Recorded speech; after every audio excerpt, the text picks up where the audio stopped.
Hey, friends, this is Aaron Summers, and welcome to the Church Brain Podcast. Each week, we talk about churches, leaders, stress, transition, and how to lead well even when things get difficult. This week, in the Church Brain article, I wrote about how our private walk shapes our public leadership. I made the statement that I really don't know of any pastoral failure that was made public that was just one time or that it was only recent. Now, sometimes in the confessions and apologies, it's made to sound like that, but I don't think it's really that way. Normally, something has happened before the headline hits. Something has drifted. A guardrail came down, a relationship with Christ weakened, a secret developed, a leader started thinking, I can handle this. So today, I don't want to spend our time talking about pastors that have already fallen. I want to talk to those of us that haven't. How do we catch the drift while it's still adrift? How do we strengthen the private life before something private becomes something public? First, ask whether am I walking with Christ or just functioning in ministry? Look, we could pastor for a long time and we can function for a long time. You can preach in your own strength. You can lead staff meeting out of your own intelligence. You can visit the hospitals out of duty. You can counsel someone. You can prepare a sermon. You can lead the church even through a difficult season. And you can do all of that while slowly drifting in your own relationship with Jesus. This is what makes it so hard. The question isn't, am I doing ministry? Here's the real question. Am I actually walking with Christ, and is ministry flowing out of that walk? Or am I just going through the motions of ministry? See, those are two different things. An empty vessel can't fill anything else. At some point, ministry cannot continue to be the substitute for your personal walk with Jesus. Your sermon prep is not your devotion time. Hear me, guys. Your sermon prep is not your devotional time. Your study for Wednesday night is not your time with God. Your praying on Wednesday night prayer meeting with your people, that's not your time with God. Your prayer before a meeting is not necessarily the same as your personal prayer life. Let's just talk honest, right? When was the last time I opened scripture with no intention of it being a sermon, no intention of writing a blog, no intention of writing a book? When was the last time I opened scripture with no intentions but my desire to meet with God? I'll wait here. When was the last time I prayed without thinking about what needed to happen at church? When was the last time I simply spent time with Jesus because I needed Jesus in my life? That's where I'd start. I would just start with, how's my personal walk with Christ? Now, look, these podcasts aren't going to be an hour and a half long. These are short and to the point because, guys, the reality is the hard work and the long effort is what you do after the podcast. So it's what I do after the podcast. So check yourself first. Check your walk. Another thing to do, make decisions before you need to make decisions. Craig Groeschel uses the term pre-deciding in his book, Think Ahead. The idea is real simple. Make important decisions ahead of time instead of trusting yourself to make the right choice when pressure and temptation and emotion or fatigue is playing into that decision. Because let me tell you, when you've got one of those four things, we're not making good decisions. We just don't. We don't make good decisions under pressure usually. We don't make good decisions in the middle of temptation.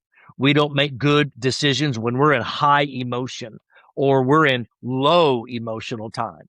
We don't make good decisions when we're tired. We just don't.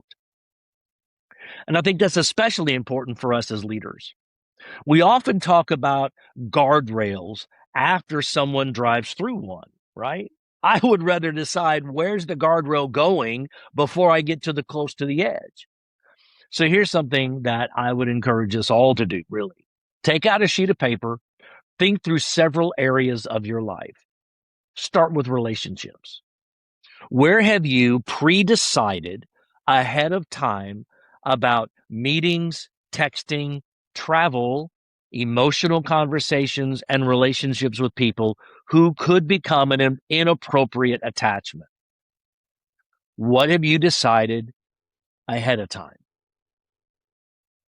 Think about money and authority. What financial decisions will you not make alone? Are you going to control the money or let that out? Are you going to know what everybody gives or not know what everybody gives? See, these are things that we need to pre-decide before we get in the middle of it. What votes are you going to stay out of? What hiring decisions need other voices involved than just your echo chamber? Where do you need another set of eyes on your business? Think about substances and escapes. What have you pre-decided concerning alcohol usage, marijuana usage, pornography, gambling, medications, or whatever might become an escape when life gets too heavy? What have you pre-decided? What guardrails have you put up before it becomes a problem? Think about technology.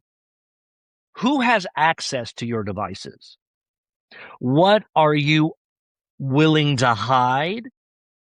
I don't want anybody to know that. What apps or accounts or conversations or browsing habits need to remain visible for your own good? Let's talk about your family. What have you already decided, pre-decided about ministry that repeatedly takes from your spouse or children? What have you pre-decided? Because in the middle of the situation, you're probably going to choose church. Think about ambition. See, this one matters a lot for us as pastors. What happens when another church calls? What happens when a larger opportunity, a more lucrative opportunity comes along, a more prestigious platform opens up? What happens then? Have you already pre-decided what questions you will ask before you allow ego to answer them for you?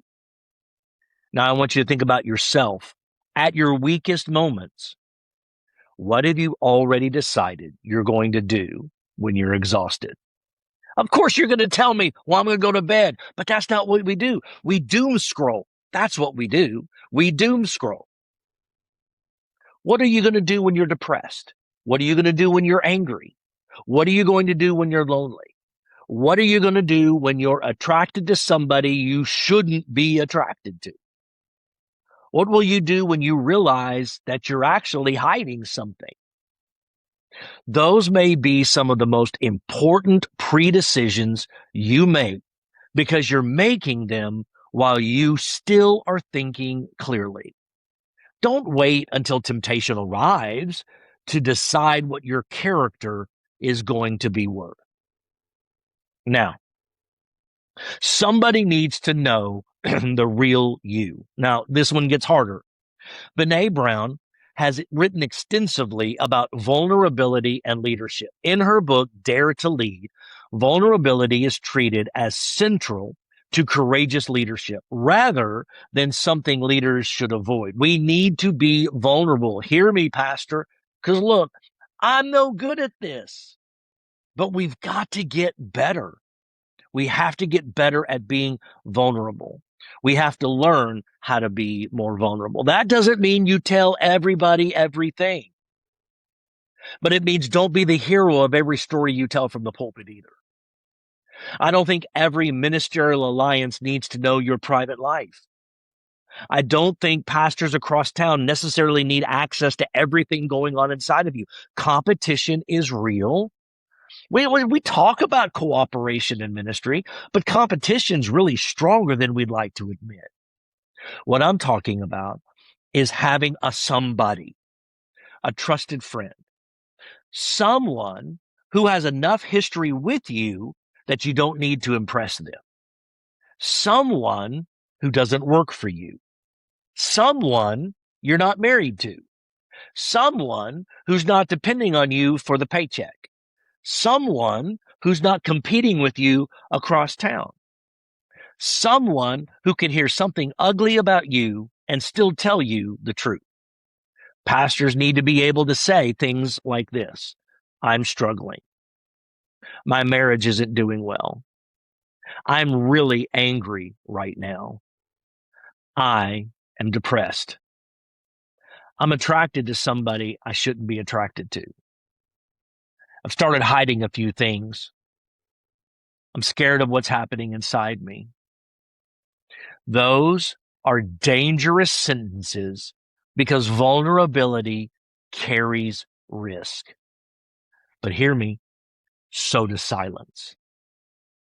Silence carries a risk too. And I would urge and argue with you that silence carries a greater risk when character has begun to drift. An accountability group doesn't solve this automatically. We can sit in accountability groups and lie. We can answer every question correctly enough to save face. The relationship is the key. Somebody needs to know the real you. Now, look, you need to act early on this. Here's what I want you to make today. Here's what I want you to make this very practical. If you recognize that a guardrail has already begun slipping, don't spend the next 6 months debating whether it's really a problem. Act today. Start vertically. Rectify your relationship with God. If confession's necessary, confess it. If strength is needed, ask for it. Jesus tells us, ask, seek, and knock. So ask, seek, knock. Quit pretending God doesn't already know. Bring it into the light with Him. Then look horizontally. Has your drifting disrupted another relationship? Fix what needs to be fixed. If you've neglected your spouse, address it. If you've alienated your kids, address it. If you've become emotionally attached to somebody, stop pretending it's harmless. If you've crossed a boundary, deal honestly with what happened. If you're hiding something, get help before the secrecy becomes stronger than your willingness to tell the truth. Sometimes acting early means making a phone call, scheduling counseling, telling your spouse the truth, telling that longtime friend, I need you to know something. Sometimes it means stepping away from a situation before it becomes something worse. You need to do two things as we close today. I need you to write down 5 pre-decisions, and I need you to tell one trusted person one thing about your private life that you've been reluctant to say. Thank you for spending a few moments with me. I hope you have found it helpful. Subscribe to the Church Brain. Share this with somebody else. But either way, be honest, be real, and lead well.